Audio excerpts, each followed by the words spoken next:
we remain steadfast in our commitment in delivering local news that matters. Stories that inspire. Enriching the lives of Filipinos in the Philippines and across the globe. This is your GMA Regional TV. Buong puso para sa Pilipino. Narito na ang mga pinakamalalaking balita ngayong Huwebes. Rider ng motorsiklo sugatan matapos sumabit ang leeg sa nakalaylay na cable wire sa Lipas City. Hepe at 7 pang miyembro ng San Juan Police sa Batangas na-relieve sa pwesto dahil sa pagkamatay ng isang drug suspect sa isinagawa umunong buy-bust operation. Pagnanakaw ng lalaki sa isang tindahan sa loob ng Lipas City Public Market, nahulikam. Ilang consumer sa Batangas City dismayado sa nakaambang taas singil sa kuryente ngayong buwan. Kung magkano, alamin. At Julian San Jose at Stel ng SB19 magsasama sa isang concert sa July.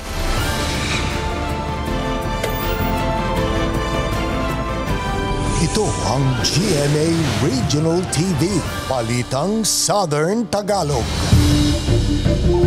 Magandang hapon mga kapuso, narito na ang Balitang Southern Tagalog. Hatid namin ang mga pinakamalaki at pinakahuling balita sa Timog Katagalugan. Live mula rito sa GMA Batangas Station, ako po si Ace Medrano. Sugatan ng rider ng motorsiklo matapos sumabit ang leeg sa nakalaylay na kable ng isang telco sa Lipas City. Ang detalye sa report ni Paul Hernandez. 4 na araw nang hindi nakakapasok sa trabaho si Mark. Nagpapagaling pa rin siya matapos masugatan nang sumabit ang leeg sa nakalaylay umanong cable wire habang nagmomotorsiklo sa barangay Antipolo del Sur, Lipas City. Papunta raw sana siya sa kanyang girlfriend sa barangay Latag. Kasi nandun po yung uniform ko. Pasok ko po kasi ni 5 a.m. Nagkataon ng pagdating ko po ng Antipolo, hindi na po ako nakarating na Latag sa bahay ng girlfriend ko at na-aksidente po. Nakita naman daw niya ang kable ng telco pero huli na niyang naiwasan. Isinumbong niyang insidente sa opisyal ng barangay sa Antipolo del Sur. Sobrang haba din po talaga nung nakalawit eh. As in, ganito na lang po ang clearance sa kalsada. Hindi po siya yung ulo lang na papalo lang. Opo, nakaharang po talaga siya sa kalsada. Nasa 60 po, hindi naman, wala po kasi akong mga kasabay nun kaya naging takbo ko. Sinabi ng opisyal ng barangay na pag-aari nga ang nakalaylay na kable ng isang telecommunications company. Hindi lang daw tiyak ang mismong kumpanya. Last night po may nangyari doon aksidente ng 2 truck na naatrasan po yung poste natin ng telco na isa pong posibilidad na naging sanhin ng paglaglag po ng wire. Pansamantala munang itinali sa tabi ang mga naputol na kable. Kung po pwede po ay sila po ay pumunta dito sa aming barangay sa Antipolo del Sur dahil po sa mga nakalaylay na linya na hindi po namin malaman kung kanino itong linyang ito ng telecommunication po. Panawagan ni Mark sa may-ari ng mga cable wire. Para ayusin na lang yung mga kable doon para wala na mga-aksidente sa sunod. Sinusuri na rin daw ng barangay ang iba pang mga kable sa highway. Paalala ng mga taga-barangay na mag-ingat sa pagmamaneho ang mga motorista. Kasama si Kel Ravaca, Paul Hernandez, Balitang Southern Tagalog. Ikinadismaya ng ilang consumers sa Batangas City ang taas singil sa kuryente ng Meralco. Narito ang report ni Hazel Alviar. Mula sa mahigit 1,000 bayarin kada buwan sa kuryente, pumalo na raw sa mahigit 2,000 ang binabayaran ni Jovelyn dahil malaking porsyento raw itong naibabawas sa kanyang kita mula sa maliit niyang tindahan. Tamang diskarte na lamang daw ang kailangan nilang gawin. Sobrang taas talaga ngayon ng kuryente. Hindi na po kami nag-aircon, nag-electric pa na lang po. Ang 75 anyos sa Sinanay Luring dismayado at napapailing nang malamang muli na namang tataas ang kanyang bayarin sa kuryente ngayong buwan. Eh naku po, Panginoon ko, lalakas na naman baga ang singilang yan. Wala naman akong hanap buhay. Hihingin pa sa aking mga anak. Bago ngayon baka mahigit na 3,000. Sana naman madagdagan ang sweldo ng mga anak at para malaki-laki ang bigay sa ina. Sa inilabas na advisory ng Meralco ngayong araw, 64 centavos kada kilowatt-hour ang dagdag singil ngayong buwan o katumbas ng 129 pesos sa kada konsumo ng 200 kilowatt per hour. Pero para hindi umano mahirapan ang mga consumers, hahatiin ito sa 3 buwan na sisingilin simula ngayong Hunyo hanggang Agosto. Ayon sa Meralco, tumaas ang singil sa kuryente dahil sa pass-through charges. Bunsod na rin ng mataas na singil ng Wholesale Electricity Spot Market o WISM na pinagkukuhanan nila ng supply. Hiling ng mga consumers, sana sana'y magawa ng gobyerno na mapababa ang singil sa kuryente. Napalaot ang ating buhay sa Pilipinong ito. Kung kahirap naman ang ating buhay, kinakailangan naman ating presidente pababain ang ating kuryente. Kasama si Buhay Adante Jr., Hazel Alvion. Balitang Southern Tagalog. Nagbabala ang HPG Batangas sa mga motorista na gumagamit ng wangwang para makalusot sa mabigat na daloy ng trapiko. Alamin yan sa report ni Denise Abante. Sa gitna ng mabigat na daloy ng trapiko pasado alas 5 ng hapon ng Martes sa Barangay Balagtas, Batangas City, isang puting van ang biglang nagwangwang at mabilis na ang naging patakbo. Sinubukang sundan ng news team ang naturang van ngunit lumiko na ito sa isang ospital sa bahagi ng Barangay Balagtas Diversion Road. Base sa investigasyon ng HPG, sumama raw ang pakiramdam ng sakay ng naturang pribadong van kaya dumiretso ito sa pagamutan. From Las Piñas, nung nandito na daw sila sa Batangas City sumama na yung pakiramdam niya. So, immediately sinugod pala niya sa hospital kaya gumamit daw siya ng siren. Although may good intention, unlawful po kasi yung paggamit ng sirena as per PD 96. Nakasaad sa Presidential Decree 96 na ang mga otorisadong sasakyan na maaaring gumamit ng wangwang at blinker ay mga police mobile, mga sasakyan ng militar, sasakyan ng bumbero at ambulansya ng ospital. Pinagtibay pa ito sa inilabas na Administrative Order No. 18 ni Pangulong Ferdinand Marcos Jr. kung saan nakasaad naman dito na bawal ang paggamit nito ng mga opisyal at kawani ng gobyerno para makaiwas sa panghuhuli ng traffic enforcers. Ang nahuling pribadong van dati umanong ginagamit bilang rescue vehicle kaya mayroon itong wangwang ayon sa salaysay ng driver nito sa HPG Batangas. Nasa kustodiya na ngayon ng HPG Batangas ang nakumpiskang wangwang. First time offender siya, so confiscation lang nung gadget. So sa second offense niya, magkakaroon siya ng fine, and sa third offense is magkakaroon na ng revocation sa certificate of registration ng kanyang sasakyan. Sinisikap pang makuhanan ng pahayag ng GMA Regional TV Balitang Southern Tagalog ang driver ng van. Abiso naman ng otoridad sa mga motorista. Mapapansin natin is may red and blue or yung mga masyadong malalakas na ilaw na medyo nakakaano sa mga ibang motorista, nakadistract sa ibang motorista is pakitanggal na lang ho. Meron naman pong hazard yung mga sasakyan natin. Pwede po natin i-on yung hazard and yung horn, magsina po tayo kung talagang emergency po. Kasama si J.R. Manjares, Denise Abante, Balitang Southern Tagalog. Sinimula na ng Lipa City Health Office ang misting operation sa mga eskwelahan ngayong bakasyon. Para sa detalye, makakasama natin live si Paul Hernandez. Paul.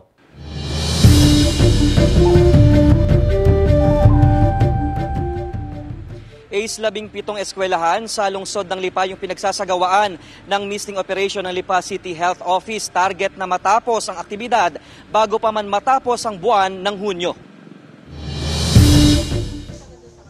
Gamit ang indoor residual sprayer, inisa-isang sprayan ang loob at labas ng classroom ng Pinagtungulan Elementary School sa Lipa City. Sinasamantala na ng City Health Office ang misting operation habang naka-school break pa. Kasi pag ganitong wala pang tao ang classroom, ibig sabihin namumugad yung lamok doon sa loob. So piniprevent na natin yung pag-stay ng lamok sa mga classrooms. Kabilang ang eskwelahan sa 17 public school na target puntahan ng CHO. Isa raw ang barangay Pinagtungulan na nakapagtatala ng dengue cases sa lungsod. Sa datos, mayroong 65 dengue cases sa lungsod mula Enero hanggang Mayo ngayong taon. Minimal lang naman ang case pero hindi naman nalampas ng 10. Kaya lang aware yung aming coordinator na pag medyo tumaas ng 5, pinamimiss niya sa amin yung school. Ang bisa ng solusyon kontra dengue, tumatagal daw ng 6 na buwan, kaya epektibo pa rin daw sa pagbabalik eskwela ng mga estudyante sa July 29. Malaki yung benefits nito sa aming school at saka sa mga bata dahil syempre may iwasan ngayon yung lamok nga dahil yung sa dengue, magiging safe ang mga bata lalo sa darating na pasukan. Target ng CHO na matapos ang misting activity ngayong Hunyo. Ace, na ibahagi rin sa atin ng pamunuan ng paaralan na hindi raw muna sila magsasagawa ng pagpipintura doon sa mga classroom. Ito'y para raw hindi mawala yung bisa ng special solution na ginamit doon sa misting operation.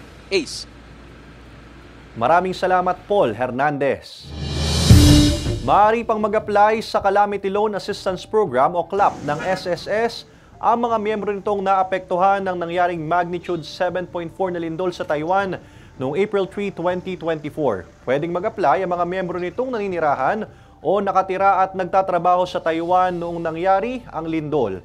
Maaaring mag-apply online gamit ang kanilang MySSS account. Kinakailangan ding pumunta ang mga miyembro sa SSS Taiwan Foreign Office sa Neo District, Taipei City upang makakuha ng Calamity Loan Reference Number na kailangan para sa Calamity Loan. Ang mga kwalipikadong miyembro maaaring umutang ng katumbas ng isang buwang sahod o hanggang 20,000 pesos at maaari itong bayaran sa loob ng 2 taon. Ayon sa SSS, hanggang August 20, 2024 na lamang maaaring mag-apply sa Calamity Loan Assistance Program. Na-relieve sa pwesto ang hepe at 7 pang miyembro ng San Juan Police sa Batangas dahil sa pagkamatay ng isang drug suspect sa operasyon. May follow-up report si Denise Abante. Na-relieve sa pwesto ang hepe ng San Juan Police Station sa Batangas at 7 pang miyembro nito na kabilang sa mga nagsagawa ng umano'y drug buy-bust operation na nagresulta sa pagkasawi ng umano'y drug suspect na si Brian Laresma matapos daw itong manlaban sa mga pulis. Nangyari ang insidente noong ika-28 ng Mayo ngayong taon sa boundary ng San Juan, Batangas at Chaong, Quezon. Base sa investigasyong isinagawa ng Batangas Provincial Internal Affairs Service at Regional Internal Affairs Service, walang naganap na enkwentro sa pagitan ng dalawang panig. Inihayag yan ni Police Brigadier General Paul Kenneth Lucas ng Pro Calabarzon sa isinagawang pagdinig sa Kongreso.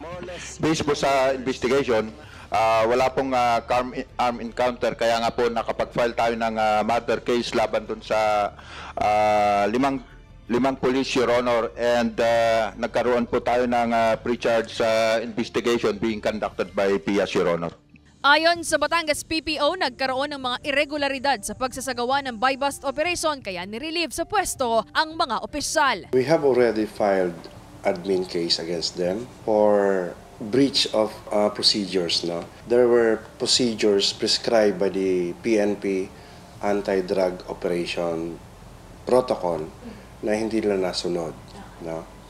So, by not following strictly those procedures, it will redound to a violation of the performance of this official duty. Malaking pasasalamat naman daw ng pamilya ni Laresma na kahit papaano'y nabibigyan na raw ng hustisya ang pagkasawi ng kapatid. Pinaninindigan pa rin daw ni Adrian ang kanyang mga naging salaysay hinggil sa insidente. Maraming salamat sa tumutulong. Sana po ay makamtan po namin yung tunay na hustisya po. Wala pong transaksyon akong nakita, kundi ang kapatid ko po ay naghihintay sa akin para ibigay yung pambili ng solar pan.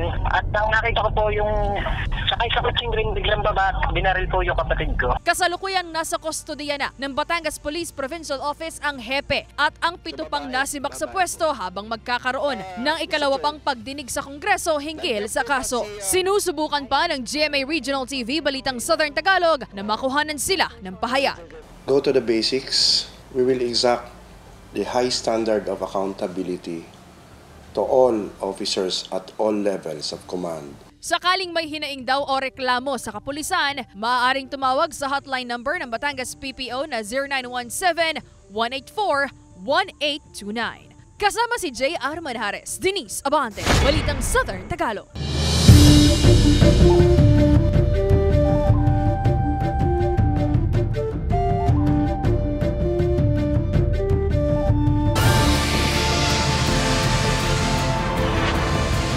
Ito ang GMA Regional TV, Balitang Southern Tagalog.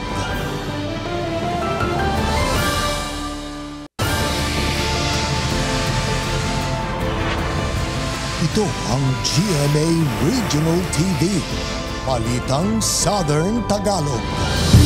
Inilabas ng pulisya ang CCTV footage ng pagpasok ng sospek sa bahay ng napatay na resort owner sa Bawan, Batangas. May follow-up report si Denise Abante.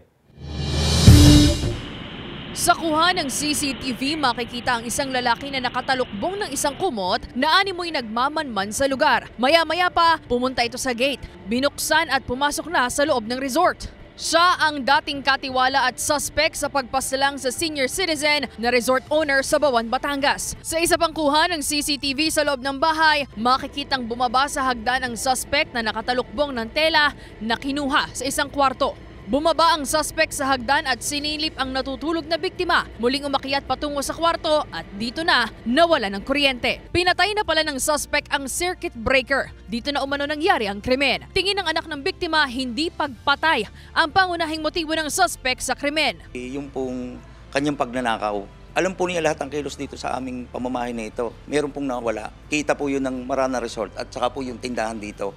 Yun po yung nawawala. Pero almost siguro 50 or something pa po ang nakuha. Sabi ng pulisya, pag-uusapan pa rin daw nila ng pamilya ng biktima ang kaugnay sa usaping ito. Ipa-file muna natin yung sa case ng murder and then sa follow-up is titingnan natin kung ano talaga yung nakuha. As of now kasi hindi na natin maiano yung dahil laging busy na yung family and mauupuan namin yan ng thorough after na mailibing ang ating victim. Ipinagtaka rin daw ng pamilya ang text message na natanggap ng isa sa mga anak ng biktima gabi nang mangyari ang insidente na tinatanong ang code ng vault. Maalam naman po siya, pero yung i-type niya po yung pangalan ko, magte-text po siya sa akin at magtatanong, yun po ay idedirekta niya sa aking itawag, hindi na po yun magte-text sa akin. Kaya po ako nagtataka ng ganon. Mas pinakatututukan daw kasi ngayon ng pulisya ang pagbabanta umano ng suspect sa biktima. Kaya ayaw ng ating victim is because nung huli silang is pinagbantaan na siyang papatayin. Yun yung ating tiningnan na anggulo dahil number one, alam talaga niya yung pasikot-sikot ng lugar dating empleyado, nagkatalo sila. Siguro talagang pumasok na sa isip nitong wala na siyang trabaho Pagbawi na lang at secondary yung mga nawawala. Patuloy ang paghahanap sa suspect. Hustisya naman ang sigaw ng pamilya ng biktima. Ako po nananawagan sa mga tao na tayo po itulong-tulong sa ganito pong gawain. At sa lahat po ng mga nakikinig ngayon, maging aral din po ito sa ating mga bahay, sa ating pamilya, na ito po sana naman po ay inyo pong alagaan. Ang yung pagkipag-commitment ninyo.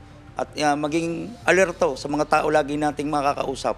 Hustisya po ang hinihingiling ko po sa mga kapulisan. Hindi titigil hanggang hindi po ito po nahuli itong taong ito. Sa Sabado na nakatakdang ilibing ang mga labi ng biktima. Kasama si J.R. Manjares, Denise Abante, Balitang Southern Tagalog. Matinding traffic ang idinulot ng pagbalanda ng dump truck na ito sa southbound ng Star Tollway sa bahagi ng San Jose, Batangas mag-aalas 3 ng hapon kanina. Agad rumisponde mga tauhan ng Star Tollway. Ayon sa driver, nagkaproblema sa preno ng truck na galing sa Calambas City, Laguna. Iikot daw sana sa San Jose, Batangas ang driver, saka babalik sa lipa ng magkaaberya sa sasakyan. Naitabi rin sa kalsada ang truck gamit ang backhoe. Mag-aalas 3:30 ng hapon nang mapadaanan na sa mga sasakyan ang naparalisang bahagi ng Star Tollway. Wala namang nasaktang sakay ng truck. Nararanasan ng 10 hanggang 20 pesos na taas presyo sa kada kilo ng karne ng baboy at manok sa Lipa City Public Market. Alamin yan sa report ni Paul Hernandez. Bilang na bilang lang daw ang mga customer na bumibili ng karneng manok sa Lipa City Public Market. Ilang araw na yang napapansin ni Katrina. Merong mga nagtatanong ng presyo, may nagka-canvas din. Meron din namang hindi na nagtatanong, basta lang bibili. Tumaas kasi ng 10 pesos ang kada kilo ng manok sa whole at fresh cut chicken. Kahit mahal, pinili pa rin bumili ni Myla ng 1/4 na fresh cut na manok. Kesa laging isda, di magmamanok naman. Kahit kahit medyo budget lang. Kahit presyo sa karne ng baboy, nagmahal din ng 10 hanggang 20 piso. Kaya ang resulta, mababang kita sa mga nagtitinda. Nalipat ko sila kung saan mas mababa ang presyo. Konti yung kita. Palaisipan sa mga nagtitinda ang dahilan ng pagsipa ng presyo ng karne. Gayong may nade-deliver naman daw sa kanilang produkto ang mga supplier. Marami silang siniswelduhan. Bago kasi makarating sa amin yan, poultry, tapos howler, tapos sa amin. Kaya ganun, mahal siguro. Mataas yung presyo ng feeds. Kasi ang iba dong ginagamit natin feeds ay imported. Yung mga ingredients imported. Tumataas ang feed, siyempre magtataas yung mga farm owner natin. Ayon sa mga nagtitinda, hindi naman daw sila nagsasagad ng taas presyo dahil alam din nilang talo sila kung hindi mabibili ang produkto. Kasama si Kel Ravaca, Paul Hernandez, Balitang Southern Tagalog. Mga kapuso, nananatiling mataas ang heat index o ang damang init ngayong araw sa malaking bahagi ng Calabarzon. Batayan sa tala ng DOST Pag-asa. Sa forecast ng ahensya, nasa danger level na heat index o aabot sa 45 degrees Celsius ang damang init sa Tanawan City, Batangas at sa Sangli Point sa Cavite. 44 degrees Celsius naman sa Alabat, Quezon at Cuyo, Palawan. Ang heat index ay ang init ng panahon na nararamdaman ng tao na maaaring magdulot ng heat cramps, heat exhaustion at heat stroke. Kung maaari, iwasan ang outdoor activities o ang labis na paglalagi sa labas ng bahay o opisina mula alas 10 ng umaga hanggang alas 4 ng hapon. Good news mga kapuso, sa mga naghahanap ng trabaho, naghahanap ang Kapuso Network ng mga sumusunod. Assistant Vice President, New Business Development, Assistant Publicity Manager for Entertainment, Corporate Strategic Planning Manager, Research Manager, Assistant Research Manager, Research Analyst, Auditor, Junior Accountant, Program Administrator, Staff Assistant, at iba pang makikita sa inyong TV screen. Para sa kumpletong detalye at sa mga nais mag-apply, bisitahin ang careers.gmanetwork.com. Ito ang GMA Regional TV, Balitang Southern Tagalog.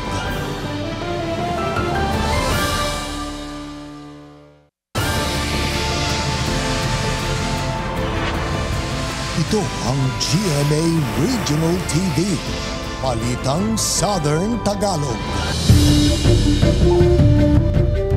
Nahuli ang panloloob ng lalaki sa isang tindahan sa loob ng Lipas City Public Market. Nakatutok si Paul Hernandez. Sa gilid ng tindahang ito, pinaniniwala ang dumaan ng kawatan sa pinagtatrabahang General Merchandise Store ni Christian sa mismong palengke sa Lipas City Sabado ng gabi. Pagpasok daw kinaumagahan, nakita niyang magulo sa loob ng tindahan. Tinapakan po ito, hinahanap po niya yung lagayan po ng pera. Hindi yun po, kagulo po ito, tsaka po yung mga Tupperware, bagsak lahat. Sa CCTV camera, kita ang lalaking sospek na nasa loob na ng tindahan na tila may hinahanap. Nang mapansin ng kamera, nagtaklob siya ng hood ng jacket sa kanyang ulo saka ginalawang aparato. Hindi na nakuhanan ng sumunod na pangyayari. Mga ilang araw pa po namin bago tiningnan yung CCTV. Gawa po ng dami namin ginagawa eh.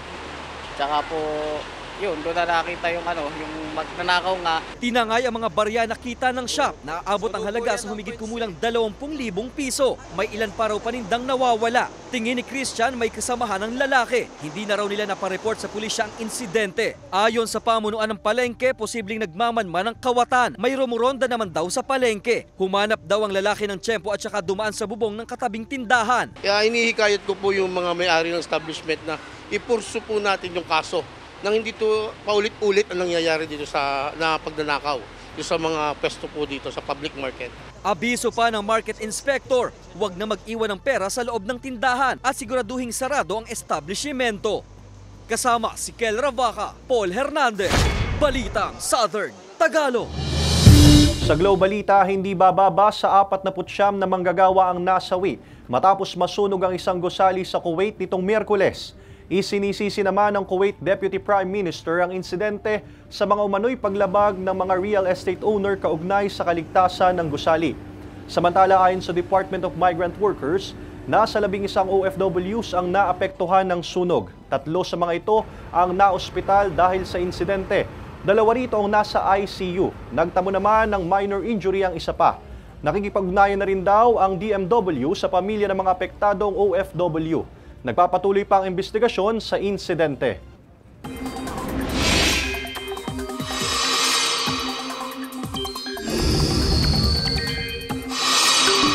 Mga kapuso, maalinsangan ang panahon sa malaking bahagi ng bansa pero posible pa rin ang mga pag-ulan sa ilang lugar.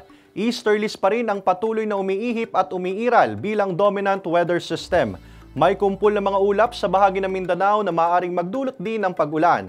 Sa datos ng Metro Weather, mataas ang tsansa ng ulan sa Rizal, Cavite, Laguna, Batangas, Mindoro Provinces, Palawan at Quezon. May tsansa rin ng localized thunderstorms sa iba pang bahagi ng bansa. May concert together this July sina Asia's Limitless star Julian San Jose at Stel ng SB19. Narito ang report ni Hazel Alviar.